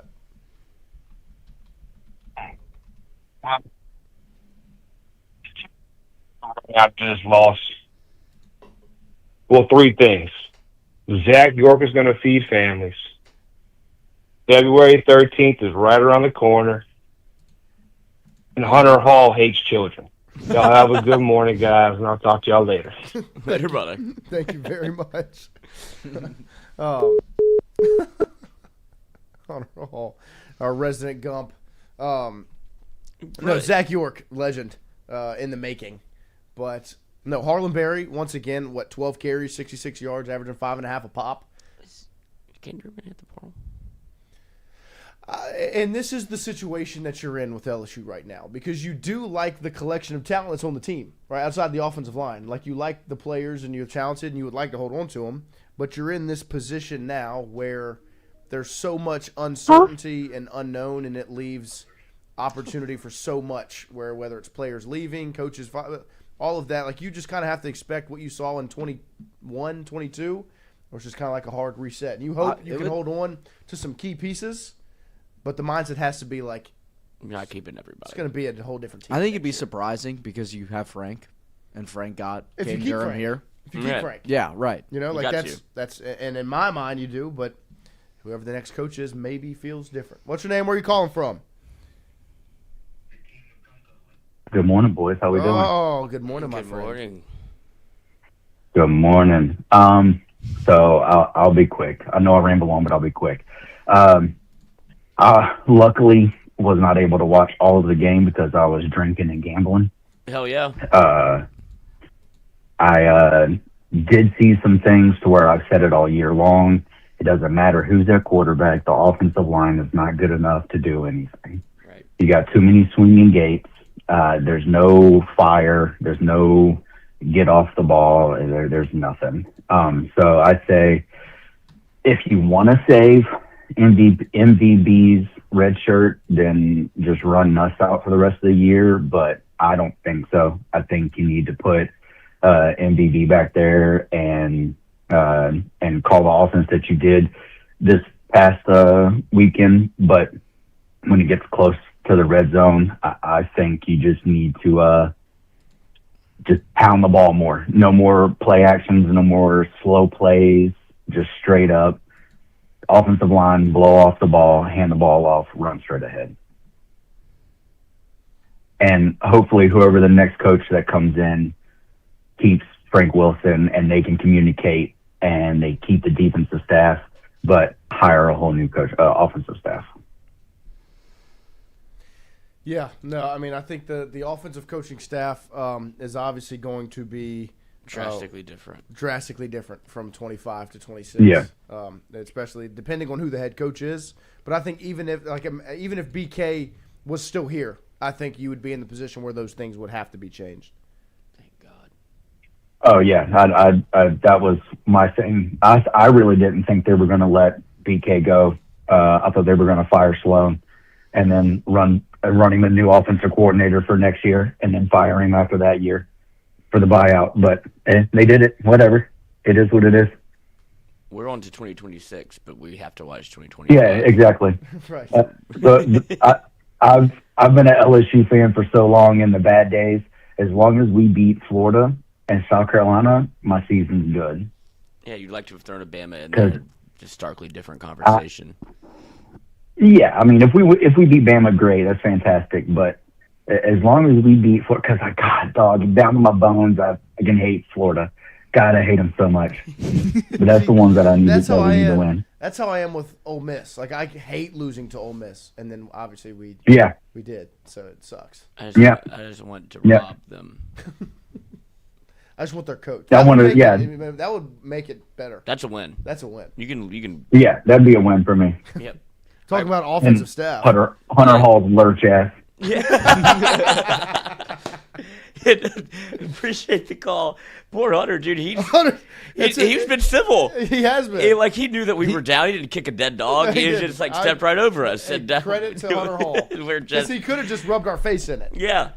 He knows that we're beat up. LSU is burning. I'm hurt, dog. LSU is burning, Hunter Hall could have said. But He called me after the game and was apologizing to me. I was like, thanks, Hunter. That age like milk. But burning. The sad time with old. My voicemail was 97% full. I didn't even know that could happen. Got to clear that thing out. Of 141. Too many missed calls. From all those times that we've been trying to wake you up with phone calls. Probably. It's just me and Mikey trying to wake you up. Trying to get you up. And Gage Evans. Nice. Lance. To accept, press 1. Nope. That's just a voicemail. All right. They're attacking me. They're already getting after you. Get out of here. Stop. Andrew Messina, how many games does MVB have left before his red shirt is burnt? He's played in 2 games this season? Call from Lance. Lance, talk to me. Lance Hurd? Come back. What was that? You said, is this Lance Hurd? Could be. So I want to say that the defense played phenomenal. I think that's our only really plus side this whole year is the defense. But I really think that it shouldn't go said enough. You know how great they were. 20 points. Alabama's offense is not what it was, back in a couple years ago. But they're still a steady offense, and they just looked really good. They covered. They didn't miss much tackles. It was a really good performance, especially second half. They just shut them down. And if our fucking offense could have a pulse, I'm not saying we would have won, but it would have made a really good game. I have a few statements, but I also have a question for y'all. Okay, I know Nussmeier is a senior and all that. Do y'all think he's done? Because I'm thinking once you make that move, yeah, there's kind of no going back, right? Or no? I think there's 2 ways to play it. It's either they're going to run with, he never got fully healthy, and we're going to let him get healthy, and that's why we kind of made the switch. We tried to play through it, he can't, and then you sit him, or you jog him back out there. And I don't know. Sometimes I hate to say it, sometimes it's easier to quit. Right, and but then he would go down as the worst 18 of all time. I don't want to do the quit. Conversation people have ever had. Right, that was not on my bingo card. You know what I'm saying? This year was not on my bingo card. I mean, but is it just fair to say that he's ass? Like, can we just admit to ourselves that Garrett Nussmeier is just not good? Yeah, no, this season or have not we? Good. No, not good. In 2025. Right, or have we just kind of blinded ourselves to last year and no, you know, last year, and I wouldn't sit here and say he was bad last season. Now there were games like no, last year he was great. Like, I think that's why we were so optimistic is because our whole thing was Garrett Nussmeier. You put up with mistakes because he could put up 3,500 yards, 4,000 yards with 20-some touchdowns. So you put up with the mistakes. I was fully on board with that. You can't have your mistakes outweigh anything, especially with this offensive line. Like, I mean, they look like a bunch of fucking blind kids running around. Yeah, like it's that offensive line. It's 100%. With those little screens like that, I mean, they don't know where they're going. I know. That's why I don't understand why that's such a regular play call that they do so consistently, because it's like you need so many things to go right for this to work. Which means you need to be organized. They're hitting each other. And if there's one thing LSU football on the offensive side is organized. No, that was very clear. And the penalties, I mean, that's another thing. Like, you can't have mistakes against Alabama or any team, especially with this team. You can't have mistakes. The false starts, the penalties, I'm like, are you kidding me? Like, so. And they happen at the worst I don't know. time. It did. I mean, you're in the red zone, and right. Now, granted, you know, they had a few drops, but I did want to say, like, I called in a couple weeks ago, and I made the comment that why didn't they just go to Van Buren after Ole Miss? You know, that they just waited. I feel like you can't kind of. But I did like, Lloyd, your comment about the whole redshirt thing. I think that should play. I mean, Van Buren, he's not ready to really make and you could still kind of break him a little bit. You know, if you do this, I mean, yes, you played Mississippi State, started some games, but, you know, I mean, if that's a real consideration, I think that's definitely not a bad idea, you know? Yeah, to save him for, I guess, but, I mean, because this year's it's over. Toast. It's over, right. And so I don't know what they do if you continue to trot out Garrett Nussmeier because this is the horse that brought you here. You got to again. And I really hope they don't boo that dude, man. I know, me too, man. LSU people are we're fucking ruthless. Mm-hmm. But like, and then again, maybe the dude just like checked out. I mean, maybe it was a scam. Honestly, like maybe this whole thing was a fucking scam between him and Kelly, and they put the blanket over our eyes, you know, and like look over here, and then we're just collecting the check, and you know, I mean, can we say that the money changed a little bit, like with that. I didn't watch all of it, but that SEC thing on him, or and it was him, and I was watching. I was like, this dude does not look like he's ready to ball. Like we got fucking Wes Weeks with a grin ear to ear, like, hey bro, like you ready to play next year? Like, come on man, you coming back? I get the dude had a lot of shit on his mind, but that's not a face that I'm like, dude, he's ready to ball, you know. So I don't know. That's all I got, but man, y'all keep doing good work. All right, appreciate you, brother. And he's right, because I mean, I said it when I watched it. I was like, that doesn't look like a man that's committed to coming back to LSU. It looked like it was a decision that he was almost forced to make. No, that the Whit Weeks clip of them talking about him returning to LSU looked like a guy that was not like we watched it, and it was after Nuss had already announced he was coming back, so we already knew he was here. But it looked like a guy that was going to the NFL. Like, he looked like he was not. Yeah, he was 80% going to the NFL. 85, 90. Like, he looked like he was going to the league. And ultimately should have, you know, like that would have been the right decision for him. But that's what he looked like. I mean, because the only thing that could save this, if he comes out and starts throwing for 350, like, just changes everything. And he's like, comes out and starts absolutely balling. But I mean, what would be not good, not great, Bob. But pretty low odds. Yeah, but I mean, the only thing that can fix it, plus $4 million. Yeah, the only thing that can fix it is him. Right. This is the clip. Yeah. Because I mean, this clip, like watching it, just watching it. Say what, that clip, that whole thing is drastically different. Neither one of those two people play now than it was in, July when we first watched it? Give Garrett Nussmeier. You gonna use LSU? No, actually, pass. I don't know, bro. There's pros and cons of both, obviously. Just was it beat up in the chat. Nate 1886. This clip was just foreshadowing. Like, it really is drastically different looking at it now. We have another call.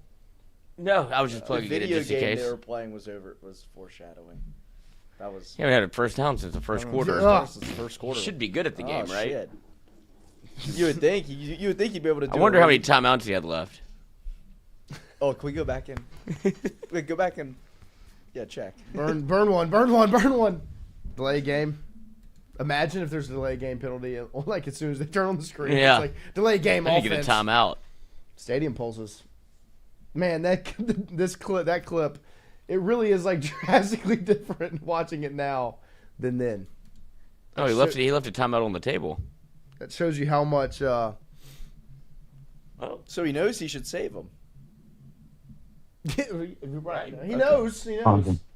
Knows he doesn't. So look, that clip is it's a lot different watching it now than it was in July. Whenever I was drooling for football. Yeah, when you were just begging for football, and then now you've seen how many games they played? 9. They're 5-4. I don't want it anymore. 5-4. Tough. Almost bowl eligible. 5-4. Got to beat Western Kentucky to get to the dance. 5-4. What'd they start? 4-0. 1-0. They started 1-0 4 weeks straight. They started 4-0. All right, which day were you called from? Oh, we have a caller. It's Fonzie. I'm calling again. Oh, hey, Fonz. You cum guzzler. That was gross. That was gross. That video was just depressing. Like, I feel depressed watching Nuss feel depressed knowing that he was deciding to come back to LSU. Yeah, no. The real reason I was calling, the question is, what does saving Michael Van Buren's red shirt do for us? It doesn't Because he was a true freshman last year, correct? Yeah, so he's a true sophomore right now. It does nothing for LSU. Yeah. It does everything for Michael Van Buren. It's a him decision. He would be playing. He has one game left without it being burnt, and it would be essentially come down to if he wants to be a redshirt sophomore going into the portal or a true junior, or whether he goes in the portal or stays at LSU. Like, whatever the decision is. Like I said, my assumption when you have a new coach coming in is that you just have to kind of expect the roster to turn over. And so it's a Michael Van Buren thing more than it is an LSU thing. In this new era, it just comes down to him personally, with next year still in mind. Would he rather have the appeal of a redshirt sophomore or a true junior, you know? Yeah, but you also got to think he played a full season at Mississippi State, so he's already had time and film that he can give to other teams, to where he doesn't have to save that year to play more time at another school to get more film out there for NFL teams to be interested. Well, I think it's. You know what I mean? But just to play the devil's advocate, the other side of it a little bit, I also think that plays a factor in. I don't need to add to my film this season when I already have it, because I think now the conversation has shifted just away from the NFL to, I mean, you can get a bag here, you know, like you can get a bag in college. So it's like, I have the film out already. What would make me even more appealing to another college football program would be being a redshirt sophomore instead of a true junior, you know? That's true. And he's got 2 more games, so I say play Nuss against Arkansas, because you should be able to beat Arkansas. I understand that they can score a ton of points, but every team that we've played against that can score a ton of points, we've held them to in the 20s, except for Texas A&M, but I don't want to talk about them, the cult, weird people. And Arkansas's defense is just atrocious. So I think even as bad as our offensive line is, any team, they've actually started to get a run, like running plays. They actually have started to get running plays. I think they play Nuss, play him for the game, unless it's like getting too close for comfort, and then they throw MVB out there to let him play the rest of the game.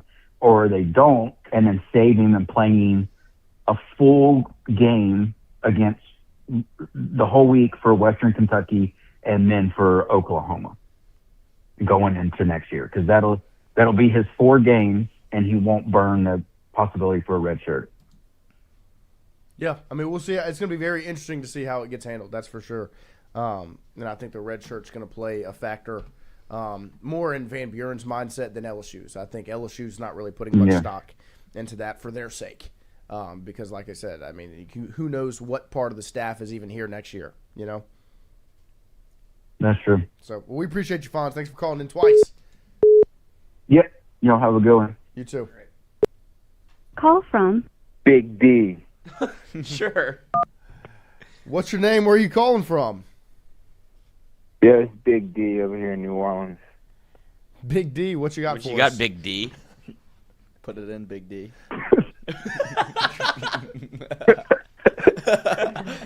Nah, man, this is terrible, bro. Hey, He's ready for you. Hey, straight up, bro. I haven't called in like about a year and a half, but I just want to say, fuck Brian Kelly, man. Like he, like whenever you think that he's getting us out of where we were when Edo left, it honestly, guys, like it's really not much better.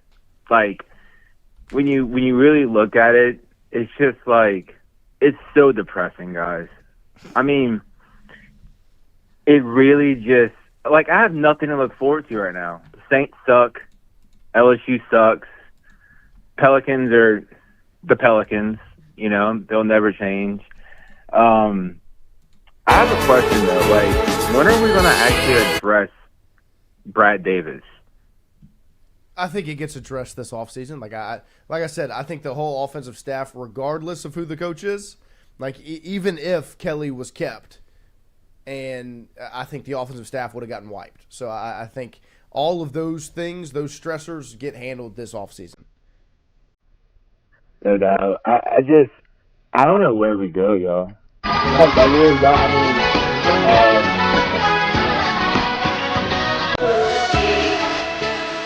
Good job. Yeah, well, that's good.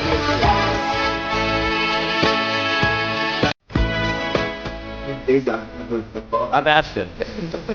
I don't want to take away. Seriously, guys. No, but seriously, like that. Like I'm being 100% honest. And I'm saying that is the standard. Like I want my football coach to live, breathe, eat LSU football. Yes. Louisiana football. Like that's the epitome. If you go look for a coach, that's what I want. I don't want my head coach taking vacations to Naples on the bye week for 3 days. I don't want my head coach being in a press conference not knowing the name of his players. I don't want – I mean, guys, like, when I really think back about it, like, I'm just like, Brian Kelly is such a piece of fucking shit, dude. Like, I mean, dude, like, how are you at a university for 4 years and don't know Trez Green's name? I mean, the signs were all there, brother. It's just – I'm glad that it's over. And we ignored it. Because he's the CEO. He has all the other coaches to help be the guys for the players and this and that. And it's like, no, bro, you're just a piece of shit. That was propaganda. Straight up. But look, I love y'all, bro. I hope there's hope at the end of the tunnel. Two things we have: LSU girls basketball and then baseball, because men's basketball is, whatever. Yeah, no, y'all be good, guys. Appreciate you. Thanks, Big D. Yeah, no, I mean, the funniest thing is like, I'm not.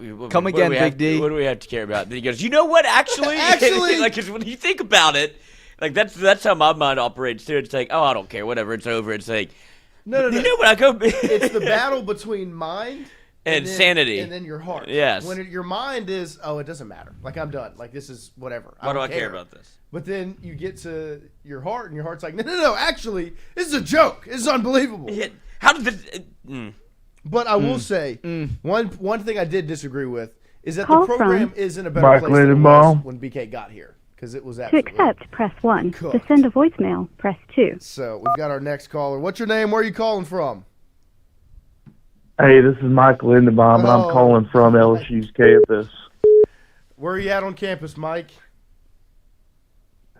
Well, to be honest, I really wasn't too mad about the game. We really didn't have much to play for, but I really decided to give my wall a break this weekend, so I decided to go to my yoga class this morning. And then after that yoga class, I headed up to my favorite tree on LSU's campus, right outside the Kappa Sigma house, to smoke my cigarettes and drink my milk. Are you in the tree, Mike? I'm in the tree right now. I'm kicking my feet and feeling the breeze right now. That's a great way to cope. Yeah, what did you think of of Garrett Nussmeier's performance? Well, I thought it was pretty shitty. When he rolled into that sack, that's when I felt like we lost the game, so I'm glad he got pulled after that.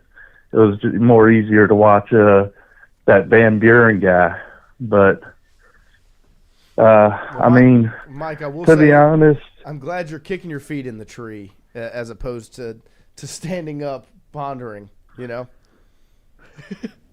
oh, yeah, I mean, there's nothing to ponder. I mean, there's no life to be thought about because, I mean, we really had nothing to play for.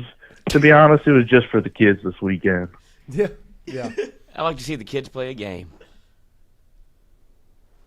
Oh, yeah, just watching the kids play the ball game. Hoping they had fun this weekend. Amen, Mike. Amen, Mike. Mike, do you have kids? You think an incel like me has kids? I was curious. I mean, I wasn't sure. I don't know if you had another old lady similar to yourself. You got to find Hey, I have a couple old ladies right there, but I'm just waiting for the one, you know what I mean, brother? A couple escorts? Yeah, you know. All right. Somebody to split your cigarettes and milk with. There you go. Yeah, I'm just going to enjoy my cigarettes and milk. Y'all have a wonderful one. Thank Thank you, Mike. Mike Linden. Call from BD. BD, talk to us. What you got? I'm seeing people in the chat saying, letting us finish out the season. Are they fucking crazy? Are they fucking crazy, bro? Nuss, we had Nuss for fucking 5 years. And the last 2 years have been god fucking awful. God awful. I understand the 4,000 yards and the 30 touchdowns or 20 touchdowns or whatever. But, brother, we went 8-4. 8-4. Then as we come in off season, like, why is my quarterback getting married? Why is my quarterback worried about everything else but football? He's not putting in the work. If he's getting married, he's not doing no throwing sessions. Like, people need to open their eyes and see Nuss was never going to work. He never put in the work. The only thing that changed about Nuss, his face got fatter in the helmet. That's the only thing that I've seen that changed about Nuss. Nothing changed about this guy. So people talking about let him finish out the season, bro. I would not make it the last 3 games if I see this motherfucker take another step. I cannot deal with this guy Nuss. Brian Kelly, listen, I understand. I don't like Brian Kelly my damn self, right? He brought in JD5 for a reason. I feel like he was forced to play this motherfucker, Nuss. If he didn't, it would have been even worse. Listen, I need people to understand, Nuss was never going to work. You see the offensive line. You see the run game. If the wide receivers, like, it's to the point where you can tell the wide receivers don't even like him. Don't even like him. They're not. Yeah, I think if there's not They're not adapting it. I just think that there's. Go ahead. It's become that the narrative around Nussmeier is once you had the interviews where he openly admitted to not working very hard in the off season, and that he's kind of treating this thing like a hobby. I think that's when he lost everybody, because before that, it was he'll give his all for LSU. He's the team leader. He's the first one in and out the room. But it became kind of like the opposite. Everybody was like, wait, what? And like, you get there at 9:30, and whenever you just had, like, do you not see Jaden Daniels? He's like, I took inspiration from Miles Brennan. It's like, The guy that tripped over a flip-flop and ended his own career instead of Jaden Daniels that Come got on, there man. at 5 in the morning. Like, that's where he lost Like, me. Yeah, like, if you listen to him, every quarterback showing at 5 a.m., you damn near got to walk them guys out the building. Walk them out the building. They gotta change the code timing for these guys. Mm-hmm. You telling me he's showing up at 9 o'clock? Brother, I show up to work at 5 a.m. in the morning. And I hate my job. Even, I swear to God, I hate my job. I hate my job with all my might. But I'm still showing up because I'm dedicated. So you telling me a guy that we paying $3 million to, $3 million to, can't even wake up at 5 or 6 o'clock to even fake the funk? You can't even fake it? Mm-mm. You can't even fake it. And it's like, I understand he might have been hurt. He might not have been hurt. But I want to ask y'all a question. When did y'all think Nuss lost the locker room? Because he don't have the locker room no more. He lost that. He been lost it. What week did you think he lost the locker room? I think it was probably before the year. Certainly with the way that this whole thing's handled, I think is just bad body language, and then you can tell it clearly is weighing on him. It's affected him. He didn't think that he thought it'd be easier. And if you're not showing up, if you're the last, I won't even say the last, if you're amongst the crowd, instead of being a leader, the first one there, like you should be as the quarterback, 18, all of the captain. You should be in the building before everybody else. It just comes with the territory. And once you start not doing that, that's when you start losing the locker room. When you start looking around and he's getting treatment or doing something different than everybody else, I think that's when you're like, is that guy really the guy? Like, okay. And then you play the way that you play, and then it becomes he's walking away from the head coach, and other people think they can do it. And so, like, that's a bad leadership in my mind. And this is the last thing I'm about to say. I need people to understand. Nuss is almost at 30 turnovers. 30 turnovers. 30 turnovers. 30 turnovers. 30. I need people to wrap their mind about this. 30 turnovers. This motherfucker got 30 turnovers. That'd be a win if we don't get to 30. Come on, bro. Like, goddamn. I know. I heard about a dirty 30, but Nuss, come the fuck on, Lord, jeez. Hey, y'all have a good one, man. We appreciate it. 30 turnovers. Yeah, I mean, this is a lot of turnovers. Look, on the Nuss thing, I think it's been a rough year, especially with the hand that Nuss was dealt. I think we also have to make sure, as bad as he's played, because he has played bad. He's made bad decisions. He's done some things himself. He was dealt a rough hand. He had a bad scheme, bad coordinators, bad play calling, bad offensive line, no run game. These are all the reasons he didn't want to come back. Right, it was a huge assignment for him, and then on top of that, he also didn't answer the call himself. And I think it's a mix of all of those things, and it's just unfortunate. Like we said at the beginning of the show, watching it as looking at another human being as opposed to just looking at a quarterback.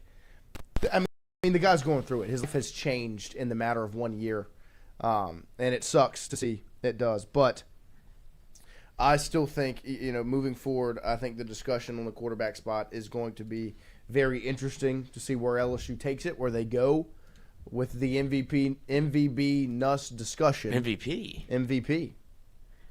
Most valuable pizza eater. Nice.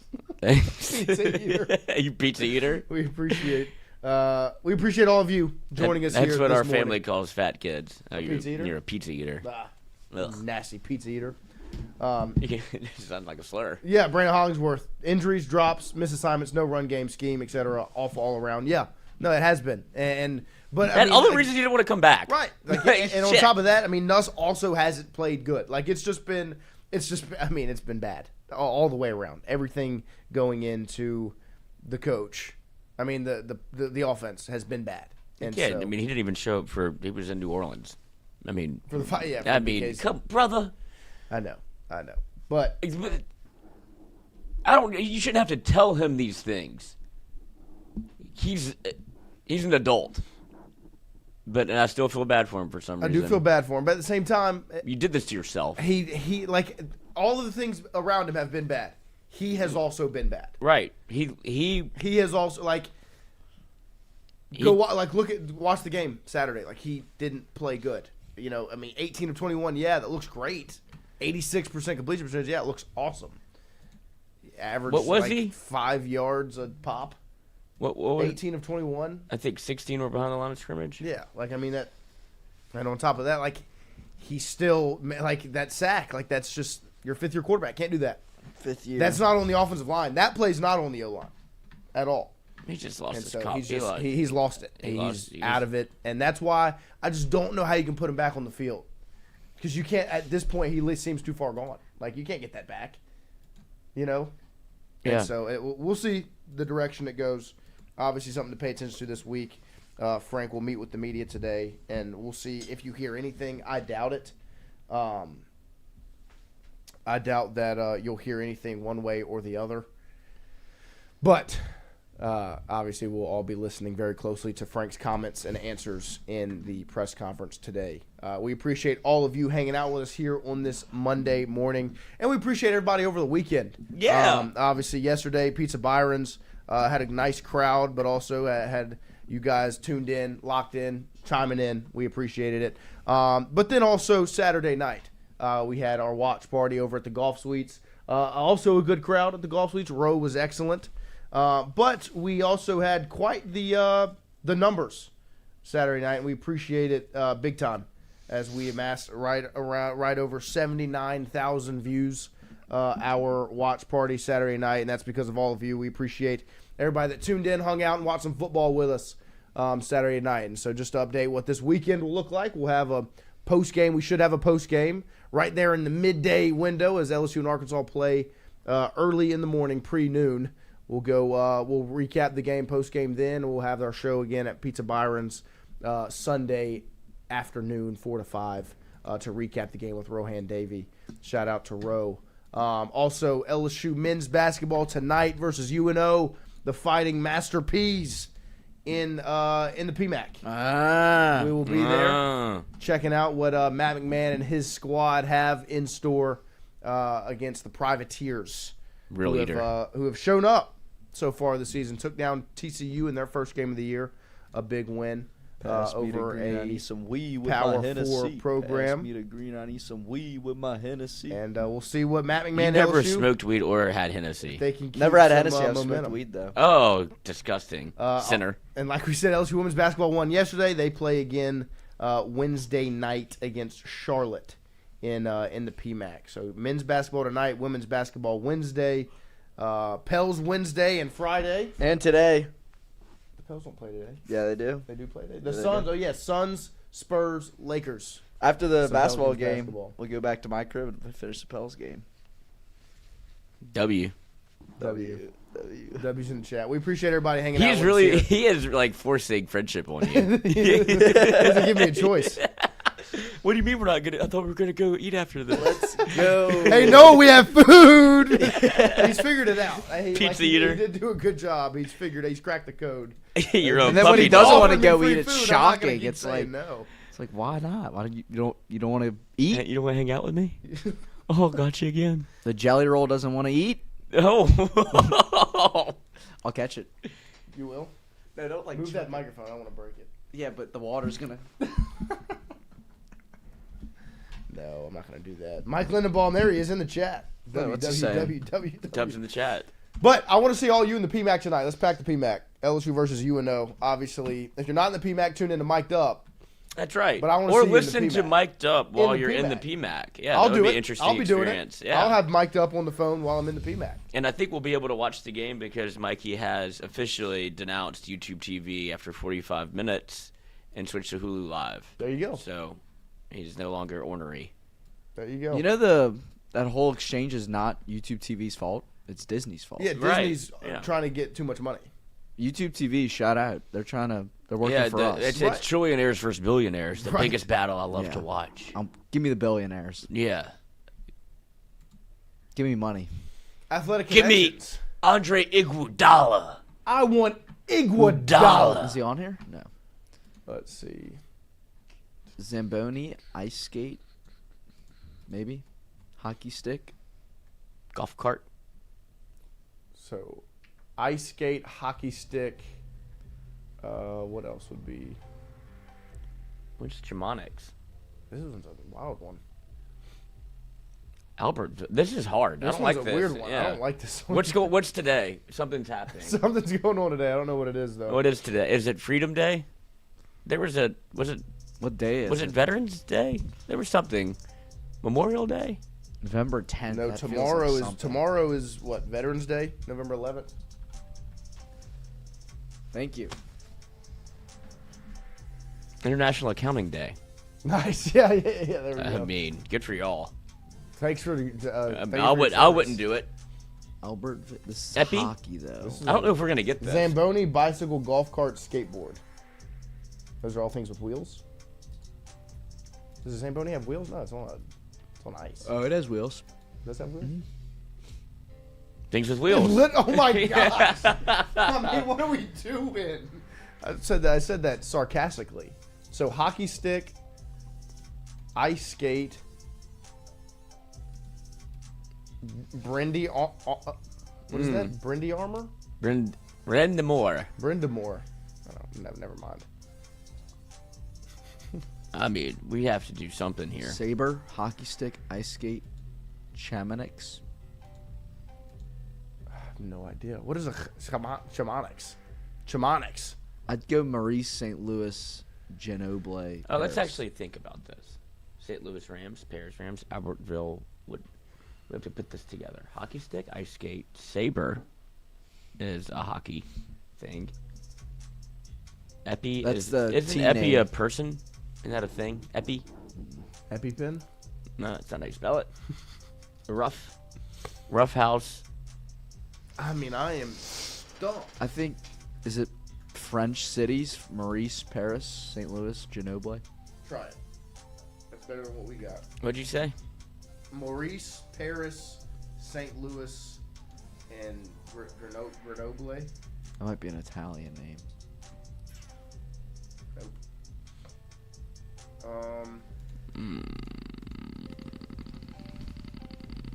I want to quit. Timeout. Can we take a timeout? Yeah. Do we have timeouts left? Nope, it's third down. Fuck, take the delay of game. Yeah, well, now I can't.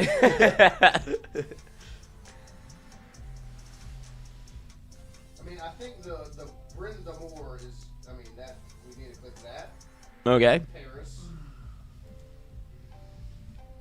This feels French, right?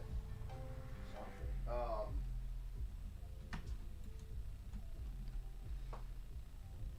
the camera. I can't see it. Oh, we don't have mics anymore.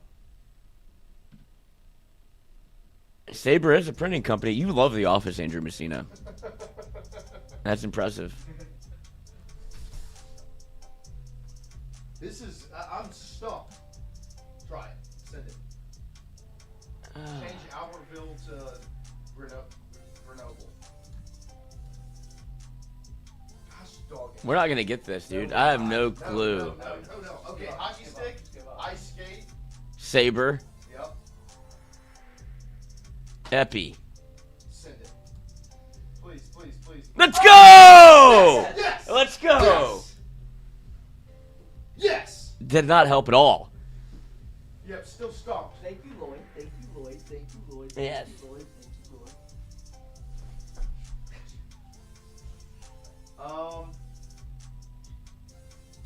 Albertville, Maurice. Maybe places with names.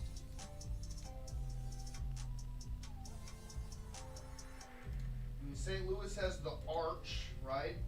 Paris has the. But it's supposed to be sports. Did y'all not click on the one with sports? No, because that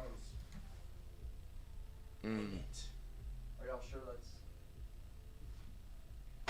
Oh, okay, yeah, I mean, fuck off. Whatever, get out of my face. All right, we're going home. Unbelievable. No, Love y'all. do the other one. No, we didn't earn it. No, do the other one. We need to redeem ourselves. Let me control the show. Oh, hey. That's you. That's me. That was disgusting. All right, Dardar's off the hook. What if he did come in? What if he had come in today? We freed him. Dardar's finally We freed Dardar. That is John Travolta. Is that John Travolta and Jennifer Aniston? I don't think it's Travolta, but it's definitely Aniston.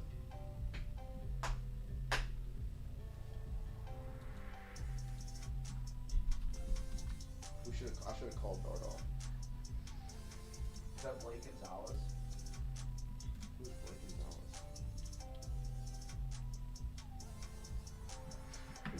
It's just a random name you said. It might be Dave Betterman, actually. I'm serious. I don't know who that is. Is it the guy from Stranger Things? Yeah. Is that the guy from Stranger Things? Who's that? The big guy? The cop. The Red Guardian and Black Widow. David Yeah, Barbour. Hopper. David Barbour. Who is David Barbour? Let me see if that's who I was thinking of.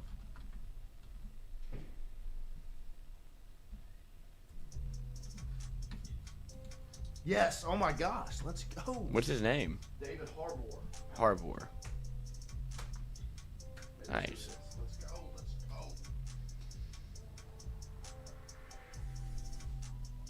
Oh my God. Jack Fox? I don't know Jack Fox. Do you know Jack Well, Fox? no, but let's think. Who? Who didn't punt the ball a lot? Right. NFC team didn't punt the ball a lot. The Eagles won the Super Bowl. They scored touchdowns. Who else would have scored touchdowns in the Saints possibly? Just kidding. Oh yeah, no. I feel like it's the Eagles. I mean, that's the best NFC team I can think of. Maybe the Lions. Mm-hmm. That's who it was. Yeah. Who changed from the American League to the National? Oh. Don't ask me that.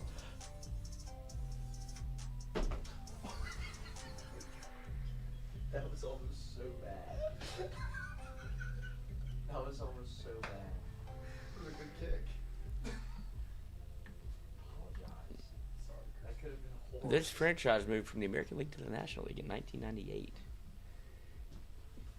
Is it Angels?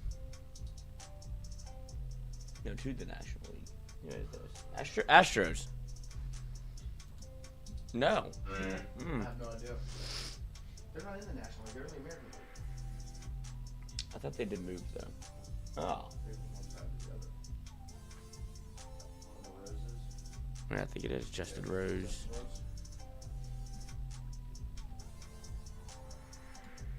Well, this is a bad day all Bad around. day. This element is a lightest metal periodic. Turn it off. Lithium. Lithium. Yeah. Okay. Snacks and candy. Come on. Pure Fresh. I found this gum version. Mentos?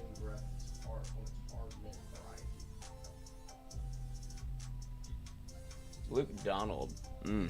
Damn. Oh, I Ah. think it's Mentos. Maybe it's Lifesavers. They don't have gum. Does Mentos have gum? Yeah. Yeah, Mentos does have gum. Yeah, Mentos. The Fresh Maker.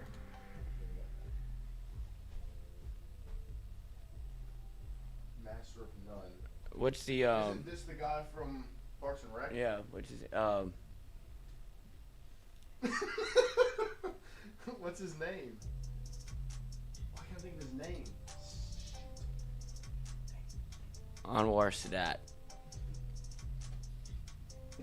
What is his name? God, what's his name? What's his name in the show? I can't remember his name in the show. Steve Jacobs. What was his name in the show?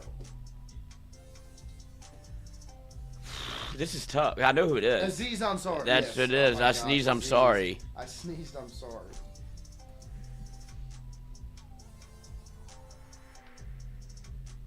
Oh, Gremlins.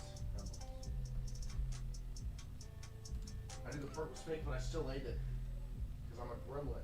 Back to Black. Is that not the name of the song? That was the album. And I went back. How does it go? You went back to her, and I went back. What is this? Good song. Rehab. Thank you. That's what I was thinking. You were thinking about rehab? I need it. Okay, yes, double dip. What was the golfer? Luke Donald. I didn't know that. Luke Donald. All right. Bad day. Bad day for church. Bad Great golfer. L day. L day. Love y'all. Goodbye. Wait, you don't put me on camera? Wait, let's see if I'm perfect height for. You are. That's